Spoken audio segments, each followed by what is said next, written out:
اگر اخلاص تمہارے اندر آ جائے، خلوص کی دولت آ جائے، دنیا میں جو کچھ بھی کر رہے ہو سب دکھاوے کے لیے نہیں ہے. کچھ عبادتیں ایسی ہیں جو تمہارے ساتھ راز رہے تمہارے اور تمہارے پروردگار کے بیچ. ہر بات کی تشہیر کرنا ضروری نہیں ہوتا کہ لوگوں کی مدد آپ نے کیا تو پیپر میں چھاپ دیا، اور آپ کوئی نیکی کر رہے ہیں تو ضروری نہیں ہوتا کہ ہر چیز کی تشہیر کی جائے. ہاں، کچھ چیزوں میں حکمت اور مصلحت ہو سکتی ہے کہ لوگوں کو نیکی کی طرف بلانے کے لیے اعلان کیا گیا ہو، لیکن ہر چیز میں نہیں. عزیزان گرامی وقار، اخلاص جب کسی کے پاس ہو تو ایک اور حدیث میں آپ کو بتا دوں. بندے جو عبادت کرتے ہیں نا، یہاں پر دنیا میں بھی سب کا کچھ نہ کچھ ایک غرض ہے، کچھ نہ کچھ ایک مقصد ہے. آپ نماز کے لیے آئے ہیں یا نیکیاں کر رہے ہیں یا گناہوں سے بچ رہے ہیں تو کوئی تو غرض ہوگی. حدوں میں سے ایک چیز ہوگی، جہنم کا خوف ہوگا، اللہ کے عذابات سے ڈر لگتا ہوگا، اس لیے نماز پڑھ لیتے ہیں، پوری اپنی صحیح کر لیتے ہیں. یا تو پھر جنت کی نعمتوں کا شوق ہوگا کہ جنت میں جانا ہے، صحابہ تابعین اولیاء کاملین کے پڑوس میں رہنا ہے. یا تو شوق ہے یا تو ڈر ہے، اور یہ دونوں چیزیں بندے کو عبادت کرواتی ہیں. قیامت کے دن کے متعلق حدیث میں ملتا ہے، جب بخشے گئے ہوئے لوگ جن کو جنت بھیجا جا رہا ہے، جنتیوں کی بات کر رہا ہوں، عام کی نہیں، تو اس میں 3 کیٹیگری ہوں گی. ایک جماعت ہوگی جن سے اللہ تعالیٰ فرمائے گا کہ اے بندو، تمہارے اوپر آج جنت کھول دی گئی، تم بخش دیے گئے ہو، تم عبادت کرتے تھے دنیا میں، بتاؤ کیوں کرتے تھے؟ وہ بندے کہیں گے کہ مولا تیری جہنم سے بڑا ڈر لگتا تھا، اس کے عذابات کا خوف تھا، اس لیے ہم عبادت کرتے تھے. رب تعالیٰ فرماتا ہے کہ جس چیز سے تم ڈرتے تھے میں نے آج بچا لیا، جاؤ میری جنت میں. ان کو جنت بھیج دیا جائے. دوسری ایک جماعت، ان سے رب تبارک و تعالیٰ پوچھے گا تم کیوں عبادت کرتے تھے؟ تم بھی جنت کے مستحق ہو گئے ہو، آج بخشے گئے ہو. وہ لوگ کہیں گے کہ مولا ہمیں تیری جنت کی نعمتیں سننے کے بعد اس قدر شوق تھا کہ ہم وہ نعمتیں حاصل کرنے کے لیے دن رات عبادت کیے، ذکر کیے، تسبیح پڑھے، اور آج کامیاب ہوئے. رب تعالیٰ فرماتا ہے میری جنت کی خواہش کرنا بھی نیکی ہے، جاؤ میں تمہیں جنت دیتا ہوں. وہ بھی جنت میں چلے گئے. تیسری جماعت تھی، ان سے پوچھا جائے گا تم کیوں عبادت کرتے تھے؟ تم بھی آج جنت کے مستحق ہو گئے. وہ کہیں گے کہ مولا ہمیں تیرے جہنم کے عذابات کی بھی پرواہ نہیں، اور نہ ہی تیری جنت کی نعمتوں کی خواہش، بلکہ ہم تو صرف اور صرف تیری رضا کے لیے کرتے تھے، تو راضی ہو جا، ہم جنت و دوزخ کے لیے نہیں.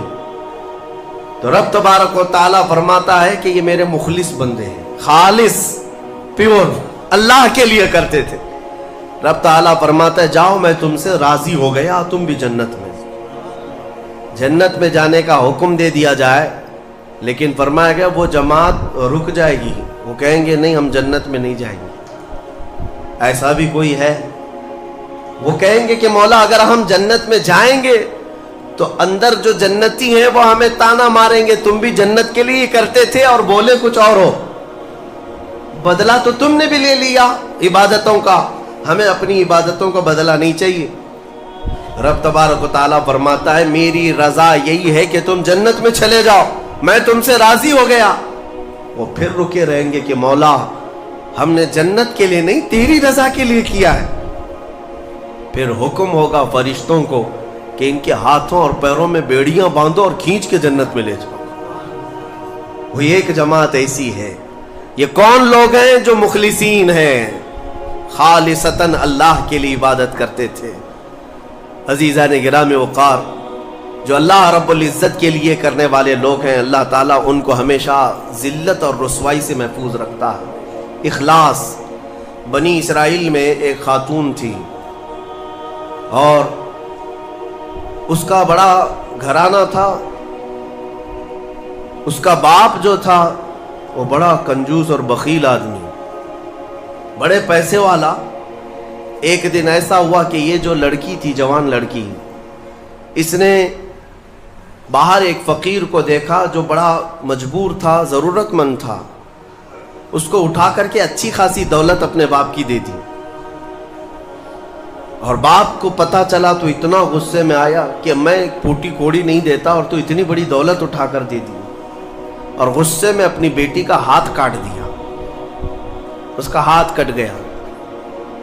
غصے میں تھا باپ، بخیل تھا، ہاتھ کاٹ دیا۔ بہرحال کٹے ہوئے ہاتھ کے ساتھ وہ رہنے لگی، تھی اللہ رب العزت کی رضا چاہنے والی۔ کئی دن تک اسی طرح گزر گئے۔ اب باپ بڑے پیسے والا تھا اس زمانے میں، وہ ہاتھ چھپا کر کے رہی۔ پھر اس کا رشتہ آیا ایک بہت بڑے خاندان سے، اور بڑے خاندان کا جو شہزادہ تھا اس نے پسند کر لیا۔ شادی کی ڈیٹ قریب آئی، ان لوگوں نے ہاتھ نہیں دیکھا، بس چہرہ اور باقی ساری چیزیں دیکھی، اور انہوں نے بھی چھپا رکھا کہ ہاتھ نہیں ہے۔ کٹے ہوئے ہاتھ کے ساتھ کون شادی کرے گا؟ بہرحال شادی ہو گئی۔ شادی ہونے کے بعد وہ گھر رخصت ہو گئی، اپنے نئے دولہے کے ساتھ وہ اپنے گھر پر بیٹھی ہے دسترخوان پر۔ وہ بائیں ہاتھ سے کھایا کرتی تھی، ایک ہاتھ تو کٹا ہوا تھا، چھپا کر کے رکھتی تھی۔ دسترخوان پر جب بیٹھی، اس کا نیا دولہا ہے، اس کے گھر والے، کھانے کے وقت اب ہاتھ نکالنے کی باری آ گئی۔ وہ بائیں ہاتھ سے کھا رہی تھی تو اس کے شوہر نے کہا کہ کیا سیدھے ہاتھ سے نہیں کھا سکتی؟ سیدھے ہاتھ سے کیوں نہیں کھا سکتی؟ اب اس کے رشتے کے ٹوٹنے کا وقت آ گیا، اگر پتہ چلے تو دھوکہ کیا ہے، کٹے ہوئے ہاتھ کے ساتھ ہمارے ساتھ نکاح ہوا ہے۔ اس کے آنکھوں میں آنسو آئے، وہ ہاتھ اپنے کپڑے کے اندر ہی چھپائی رہی۔ اچانک اسے غیب سے ایک آواز آئی، اے میری بندی ہاتھ نکال۔ اس نے اپنے دوپٹے کے اندر سے ہاتھ نکالا تو سیدھا ہاتھ پورا صحیح سلامت تھا۔ پھر وہ زمانہ موسیٰ علیہ السلام کا تھا، ان کی بارگاہ میں حاضری دے کر اس نے اپنا یہ واقعہ سنایا۔ سیدنا موسیٰ کلیم اللہ فرمانے لگے، مولا نے مجھے یہ وحی دے کر بھیجا اور ارشاد فرمایا کہ اے موسیٰ، ہم اس ہاتھ کو شرمندہ نہیں ہونے دینا چاہتے جو ہاتھ میری بارگاہ میں اخلاص سے اٹھاؤ۔ میرے عزیزو، یہ اخلاص کی دولت ہے۔ جو خالصتاً اللہ کے لیے کچھ کیا ہو، مولا اسے کبھی ذلیل نہیں ہونے دے گا، اسے بے عزت نہیں ہونے دے گا۔ اسی لیے کچھ کام ایسے کر جاؤ جو خالصتاً اللہ کے لیے ہو۔ رب تبارک و تعالیٰ کے لیے اب تک کیا کیا ہے، اس کا بھی آپ کے پاس کچھ تو ہونا چاہیے۔ اگر اپنی زندگی میں آپ احتساب کریں، اپنا ہی محاسبہ کریں کہ میں جوانی سے لے کر اب تک جتنے کام کیا ہوں، کوئی کام ایسا ہے جو خالص اللہ کے لیے کیا ہو؟ رسول پاک صلی اللہ تعالیٰ علیہ وسلم کی ایک حدیث میں آپ کے سامنے عرض کرتا ہوں، اخلاص میں کتنی طاقت ہے وہ بتاتا ہوں۔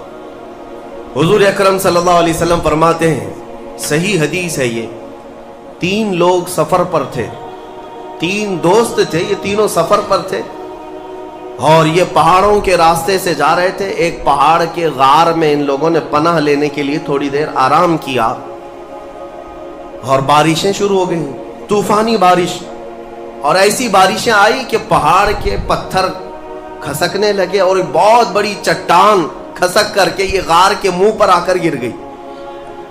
غار بند اور یہ اندر 3 بیٹھے ہوئے ہیں۔ ہاتھ کے ہلانے سے تو پتھر جانے والا نہیں، ایک بڑی چٹان گر کر کے بند ہو چکی، ان کی قبر وہیں بننے والی۔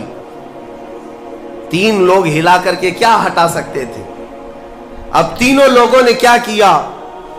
میرے آقا صلی اللہ علیہ وسلم فرماتے ہیں، تینوں رونے لگے کہ اب ہماری موت یہیں پر ہونے والی ہے، ختم ہے، لیکن اس سے پہلے چلو اللہ کی بارگاہ میں اپنی زندگی کی کوئی ایسی چیز ہو جو تم نے خالص اس کے لیے کیا تھا، اس نیکی کو وسیلہ بنا کر کے دعا کرتے ہیں، دیکھتے ہیں پتھر ہٹتا ہے کیا۔ تو تینوں نے اپنی اپنی زندگی کی ایک ایک چیزیں شمار کرنا شروع کیا۔ توجہ چاہتا ہوں، پہلے ایک بندہ سجدے میں گرتا ہے اور عرض کرتا ہے، مولا تو جانتا ہے میری ایک بوڑھی ماں تھی، ماں کی خدمت بہت کیا کرتا تھا، ماں کی بہت تعظیم کرتا تھا۔ ایک دن رات کو جب میں گھر پہنچا تو میرے پاس صرف ایک روٹی تھی اور تھوڑا سا دودھ تھا. میرے گھر کے کئی بچے تھے, بچے بھی بھوکے تھے, لیکن میری ماں بوڑھی تھی. تو میں جب بھی گھر رات کو پہنچتا پہلے اپنی ماں کو کھلاتا, اس کے بعد اپنے بچوں کو کھانا دیتا. اس دن ایسا ہوا کہ میرے پاس صرف ایک روٹی اور تھوڑا سا دودھ تھا. ماں بھی بھوکی تھی اور بچے بھی. بچے آ کر لپٹ گئے, کہنے لگے کہ ہمارے لیے کھانا, بھوک کی شدت ہے. میں نے بچوں کو تھوڑی دیر کے لیے بٹھایا گھر کے باہر اور اس روٹی کو چور کر دودھ میں اپنی بوڑھی ماں کو کھلایا.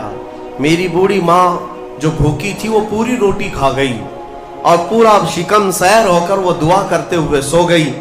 اس رات کو میں بھی بھوکا رہا, میرے بچے بھی بھوکے رہے. ہمارے گھر میں اس کے علاوہ کوئی کھانا نہیں تھا.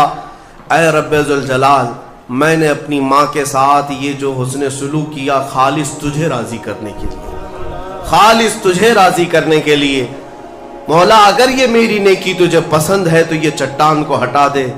وہ دعا کر رہا تھا, چٹان تھوڑی کھسک گئی, اپنے آپ کھسک گئی, لیکن اتنی نہیں کہ وہ نکل سکیں. دوسرا جو ساتھی تھا وہ سجدے میں گرا اور وہ دعا کرنے لگا. یہ پوری حدیث پاک موجود ہے جس کو میرے آقا نے بیان کیا. میرے عزیزو, زندگی میں کوئی ایسی چیز ہو جو اللہ کے لیے کیا ہو, پھر دیکھنا زندگی کی مصیبتیں آئیں, اسی نیکی کو تم اللہ کی بارگاہ میں رکھ سکتے ہو.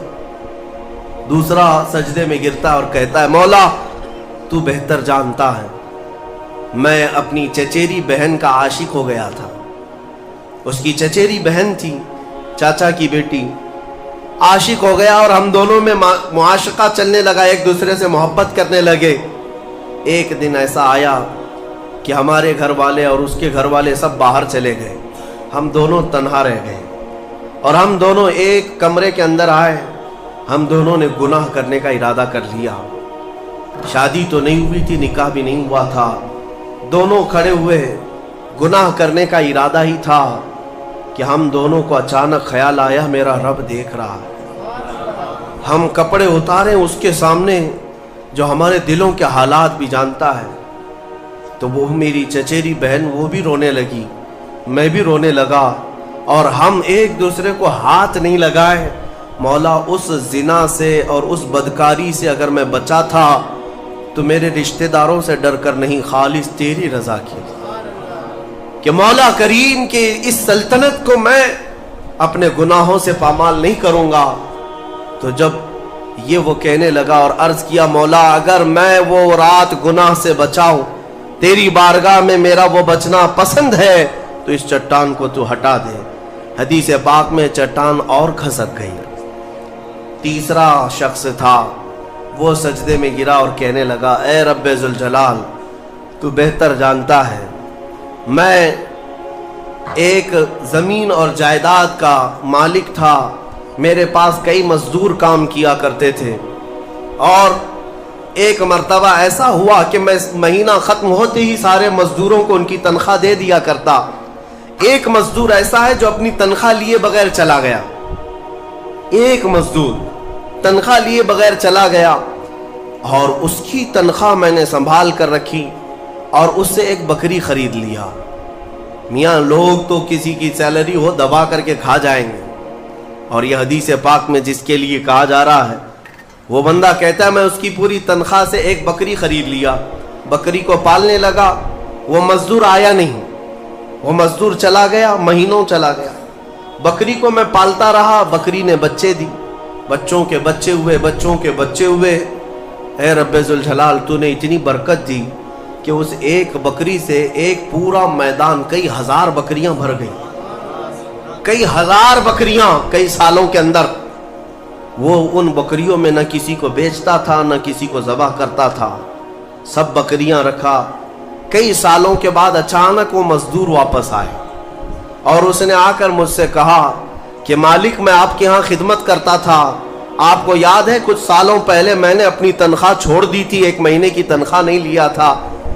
تو میں نے اس سے کہا کہ ہاں مجھے اچھی طرح سے یاد ہے, اور اس کا ہاتھ پکڑ کر کے ان بکریوں کے ریوڑ کے پاس لے گیا اور کہا یہ تیری تنخواہ ہے, یہ پوری تیری تنخواہ ہے. اس نے کہا میرے ساتھ کیا مذاق کر رہے ہو مالک, میری تنخواہ اتنی ہے کہ اس زمانے میں ایک بکری بھی نہیں آ سکتی. اس نے کہا ہاں بالکل تو صحیح کہہ رہا ہے, لیکن اس زمانے میں ایک بکری خرید لی میں نے, اور اسی بکری سے اللہ نے اتنی برکت